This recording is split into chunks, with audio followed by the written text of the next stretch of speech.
Welcome to Waters World. I'm Jesse Waters. The left's lost its mind. That's the subject of tonight's Waters Words. I've been on my honeymoon in Mexico. I didn't watch TV for 10 days.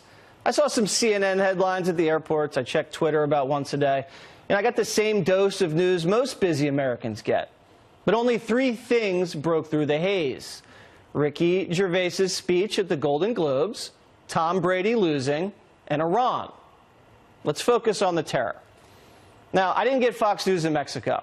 I didn't dig too deep online, so I saw the Iran news, 100% of it, through the eyes of the liberal media. First, the libs seemed excited that our embassy in Iraq was under attack. They were claiming it was Trump's Benghazi, which is weird because they always said Benghazi is a conspiracy theory. Anyway, Trump sent reinforcements in immediately and nobody died. Okay, good.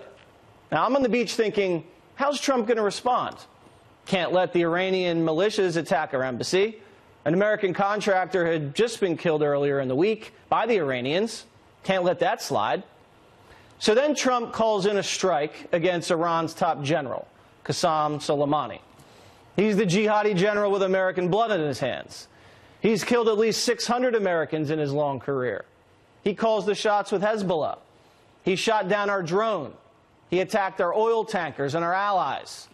He was behind the embassy attack and was plotting more attacks on Americans. We had intel on him, and Trump ordered the kill shot.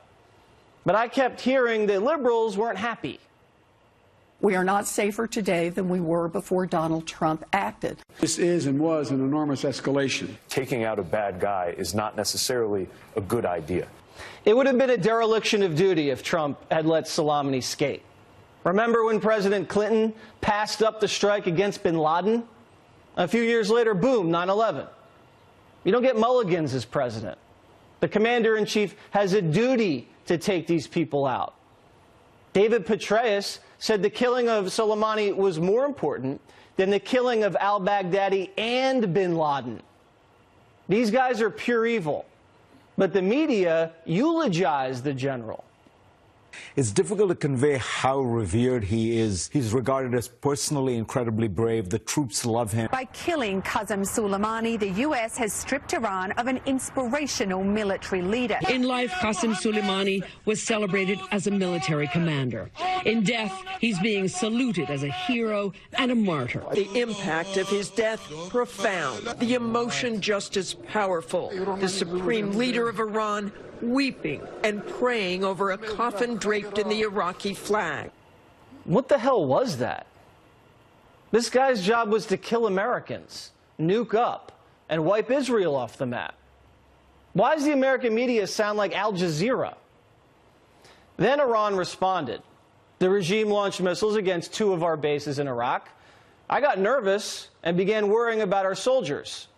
MSNBC's reporting was very scary. The second wave of rocket attacks have been launched from Iran. The IRGC was saying that Ayatollah Khamenei, the supreme leader of this country, was in the control center coordinating these attacks. We're also getting unconfirmed reports from state media saying that they have leveled the Ain al-Assad base in Iraq and they have killed 30 U.S. troops. Turns out that was fake news. That was Iranian government propaganda. There were 0 U.S. casualties, thank God. Now, I'm on my honeymoon out of the country thinking, does Trump want war with Iran? No. He's not going to get pulled deeper into the Middle East. But all you heard in the U.S. media was this. Tragically, his actions now put us on the path to another war. We need to presume that we are now at war with Iran. I don't say that lightly. You know, it's an act of war. There's really no other way to look at it. A brand new war run by this corrupt and curious president, that is the ultimate fear. We've entered into a hot war with Iran. Donald Trump simply politically is not in a position to not be able to escalate from here. Now, why does the left seem giddy with the fake I told you so's, patting themselves on the back for predicting Trump would bumble us into World War III? Once again, fake news. There's no war. It de-escalated. America's safer, and Iran got the message. No Americans were harmed. in last night's attack by the Iranian regime. We suffered no casualties. Iran appears to be standing down, which is a good thing for all parties concerned and a very good thing for the world. The United States is ready to embrace peace with all who seek it. So the evil Iranian general gets dusted, no U.S. casualties, America's at peace. But Trump has the left so scrambled they can't give him any credit. Instead, they give Tucker Carlson and Fox News credit. Look at this. Vanity Fair. Tucker Carlson is dictating Trump's policy on Iran. AP. Did Fox's Tucker Carlson play a role in calming Iran pressure? BuzzFeed. Fox News hosts were against a ground war with Iran. Trump listened. So Trump has these liberals so twisted around, the media has aligned itself with Tucker and the Ayatollah. They've gone mad. Obama sent the Iranians cash to buy the missiles that were fired on American soldiers. That guy gets the Nobel Peace Prize.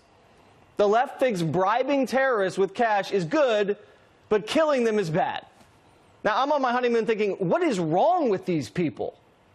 Our embassy was attacked in Benghazi, and Obama arrested a filmmaker who wasn't responsible. Our embassy was attacked in Iraq, and Trump killed the warmonger who was responsible.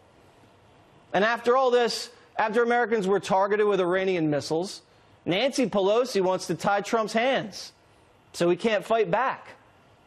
Would an American patriot do that? The answer is no. You can't trust these people. Trump doesn't. They're all trying to say, how dare you take him out that way? You should come in and tell us what you want to do. You should come in and tell us so that we can call up the fake news that's back there and we can leak it. Can you imagine calling crooked Adam Schiff? Say, gee, Adam, how you doing? Listen, we have the world's #1 terrorist. We'd like to set up a meeting so we can discuss his execution. Would you be willing to meet? Well, I won't be able to make it this week. Well, you know, he's traveling fast. We got him lined up, Adam. You little pencil neck. He's absolutely right. You just can't trust crazy. Here with reaction.